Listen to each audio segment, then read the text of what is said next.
राज्य में बढ़िब वर्षा उपकूल उत्तर दक्षिण पश्चिम सबुठी जारी रहिब वर्षा एने भुवनेश्वर आंचलिक पाणीपाग केन्द्र पक्षर सूचना दी जाइछि। बिजुली घड़घड़ी नहीं 11टी जिला को येलो वार्निंग जारी करा जाइछि, जहाँकि सुंदरगढ़, केन्दुझर, झारसुगुड़ा, देवगढ़, मयूरभंज, बालेश्वर, भद्रक, जाजपुर, केन्द्रापड़ा, कटक और जगतसिंहपुर जिला को सतर्क सूचना जारी करिछि पाणीपाग विभाग। तेबे आगामी 5 दिन जाए एहिपरि समान स्थिति जारी रहिबो।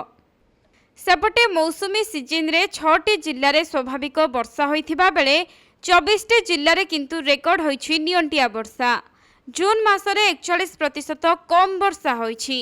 जून 1 रु एबे सुधा राज्य रे स्वाभाविक ठारू 39% कम वर्षा होइछि।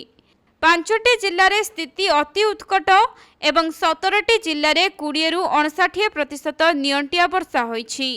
अन्य पक्षरे बन्या नियंत्रण, नदी पुनरुद्धार और जलपथर उन्नतीकरण पई राज्य रे गठन हेबो 4टी वैषयिक कमिटी।